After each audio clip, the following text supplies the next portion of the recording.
ଭାଇ ତୁ ସବୁବେଳେ ଆମକୁ କ୍ୱେଶ୍ଚିନ୍ ପଚାରୁ ଆଜି ମୁଁ କ୍ୱେଶ୍ଚିନ୍ ପଚାରୁଛି ତୁ ଆଜି କହିବୁ ପଚାର।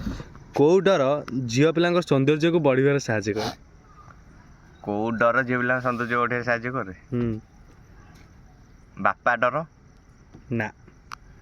ହଁ କାଳେ ବାପାକୁ ଡରିକି ମେକଅପ୍ ଫେକଅପ୍ ଟିକେ ହେଇଯାଉଥିବେ ବାପା ମାଡ଼କୁ ଡରିକି କାଳେ। ନା ନା ନା ଆଉ ଆଉ କାହାକୁ ତୁ କହିପାରିବୁ? ଜାଣିନି। କଣ ଆଇଛୁ? ଆଉ କଣ ଆନ୍ସର ହବ? ଭାବେ ବୋଉ ଡର। ବାପା ଯଦି ବୋଉ ସେ ଡର କଣ ଏଥିରେ ଅଛି? ଝିଅ ପିଲା କୋଉ ଡରନ୍ତି? ଓ ଆଉ ତାହେଲେ ଆଉ କଣ ହବ? ପଇସା ନା ନା ଏଇଟା ପଇସା ତ ଡର ସୌନ୍ଦର୍ଯ୍ୟ ପଇସା ଏଟା କଣ ଲୋଭ, ବଢାଏ? ଏଟା ଡର ନୁହଁ, ପଇସା ଲୋଭ। ସୌନ୍ଦର୍ଯ୍ୟକୁ ବଢାଏ? ସେଇଆ କହିପାରିବନି? ହାର ଆନ୍ସର। ମାନି ଯାଉଛନ୍ତି ଯିଏ ସବୁବେଳେ ଆମକୁ କ୍ୱେଶ୍ଚିନ୍ ପଚାରନ୍ତି। କୋଉ ଡର ନୁହଁ ପାଉଡର ହବନି?